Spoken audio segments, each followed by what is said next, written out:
Welcome to my channel. Try to hear the latest story. She said it right there at the rooftop party, loud enough for half the group to hear. We're not engaged. You don't get to police who I dance with. I just looked at her across the string lights, drink halfway to my mouth, and nodded once. Got it.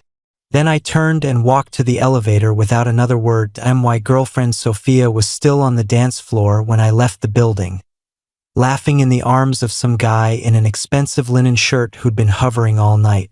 The summer air felt thick, but I breathed it in anyway and called an Uber home.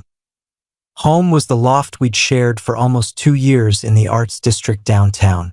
I'd found it, negotiated the lease, paid the security deposit, and covered 70% of the rent every month because her freelance graphic design gigs were inconsistent. She decorated it with plants and thrifted furniture and called it ours, but the lease was in my name alone. That night, I sat on the balcony with the city lights flickering below and let everything settle. It wasn't just the dancing. It was the way she'd started coming home later, the weekends she spent crashing at Lila's, that somehow always involved stories about new clubs and new people. It was the way she'd roll her eyes when I asked simple questions: who she was texting, why her location was off, whether she was still coming to my sister's engagement dinner next month. "You're acting like we're married," she'd say. "We're just dating. Relax." So I relaxed. She texted around 1:30, having fun, don't wait up, followed by a string of heart emojis that I didn't reply. Instead, I opened my laptop and started making a list. Everything that was undeniably mine. The leather sectional I'd saved for 6 months to buy. The 65-inch TV. The surround sound system. The high-end espresso machine I'd bought after she complained the old one was embarrassing when friends came over. The king bed frame, the memory foam mattress, the Egyptian cotton sheets. My books, my vinyl collection, my gaming PC, my tools in the storage closet. I texted my brother Ethan. "Need your truck tomorrow. Emergency." He answered immediately. On my way. He showed up at 9 the next morning with coffee and no judgment. Sophia was still asleep on the couch. She'd stumbled in around 4, kicked off her heels, and passed out without coming to bed. Ethan raised an eyebrow at the sight of her sprawled under a throw blanket, mascara smudged.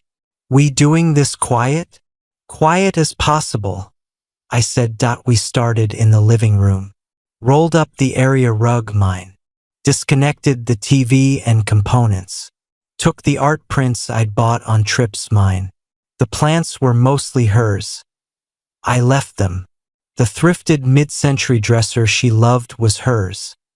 I left that too. But the sectional came apart in sections, and we carried it down the freight elevator piece by piece. She stirred when we were wrestling the coffee table out the door. What are you doing?" Her voice was thick with sleep and last night's vodka. "Moving my stuff out," I said, calm, setting the table down for a second to catch my breath. She sat up slowly, blanket falling away. "Wait, what? You're serious? You said we're not engaged." "You're right. So I'm taking what's mine." Ethan kept his eyes on the floor, pretending to adjust the dolly. Sophia stood, swaying a little. "Because I danced with someone? You're leaving over that." "Not over that. Over everything." I picked up my end of the table again. "We'll talk later if you want." She followed us to the elevator, barefoot, hair wild. "This is insane. You can't just disappear with half the apartment." "I'm not taking half. I'm taking what I paid for." The doors closed on her stunned face. We made 4 trips. Bedroom next, mattress, frame, my nightstand, my lamp. I stripped my side of the closet, folded my clothes into the suitcases I'd already packed. Took my towels, my beard trimmer, my cologne, the fancy candles I liked. Left her towels, her makeup, Her half-empty perfume bottles lined up like soldiers on the bathroom counter. Kitchen was last. I took the Vitamix, the Japanese knives, the Le Creuset Dutch oven my parents gave me when I moved out of their house. Left the mismatched IKEA pots she'd brought from her old place. Took the good wine glasses. Left the plastic ones from Target. By 2 in the afternoon, the loft looked hollow. Bare walls where art had been. Empty corners where furniture once stood. Her things remained. Colorful throw pillows, string lights, the velvet accent chair she'd found on Facebook Marketplace. But the space echoed now. I left the new key on the kitchen island with a short note. You were right. We're not engaged. I don't own you, and you don't owe me anything. Take care. Then I locked the door behind me for the last time. Ethan helped me unload everything into the storage unit I'd rented that morning, then into the spare bedroom at his house until I found a new place. We ordered pizza and drank beer on his patio while I stared at my phone lighting up.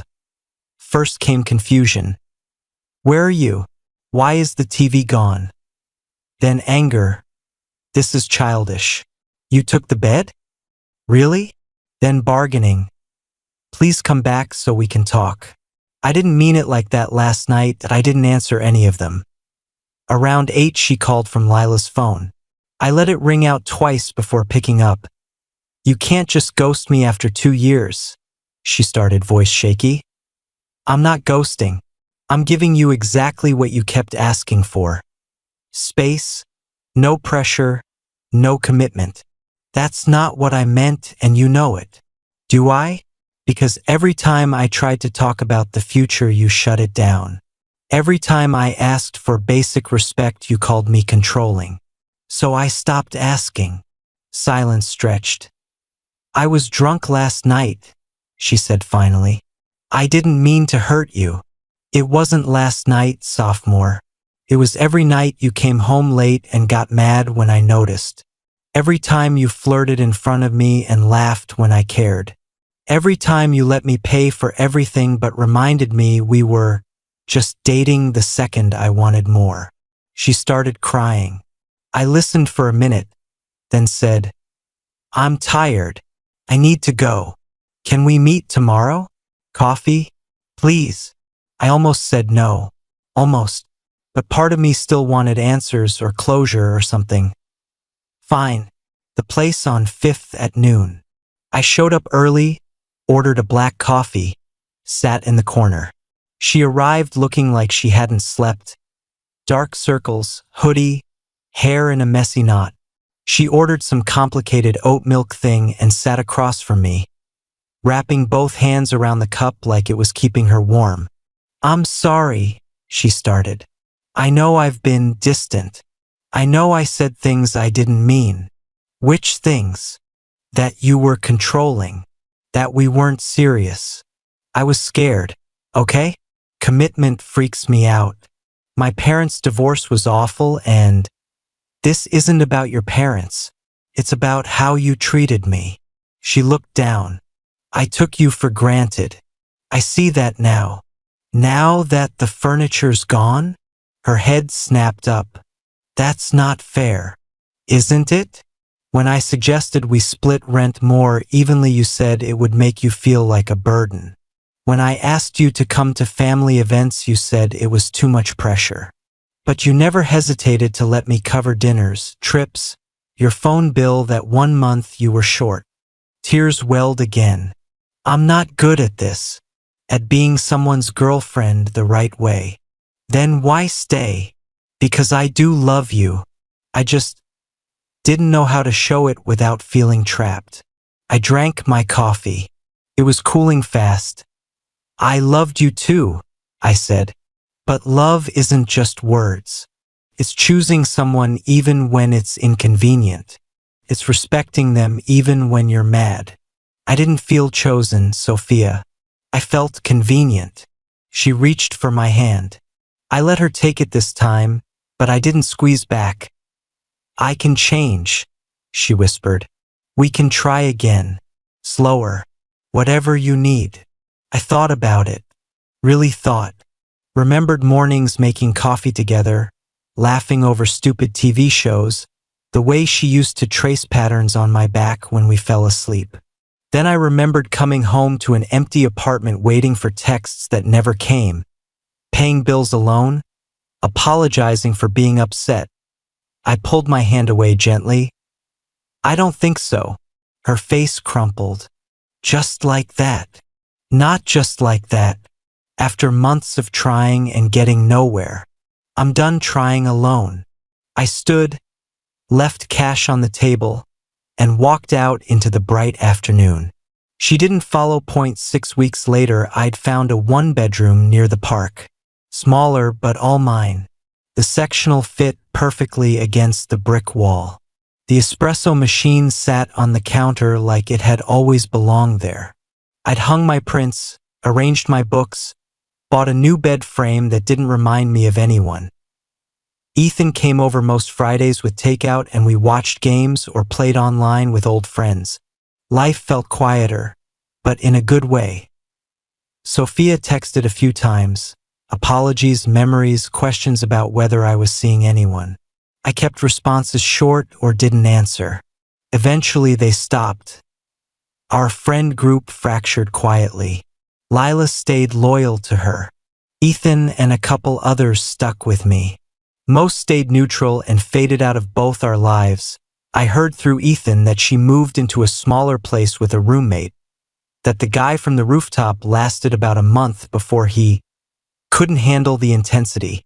I didn't laugh, but I didn't feel sorry either. One evening in early fall, I was on my new balcony grilling steaks when my phone buzzed with an Instagram notification.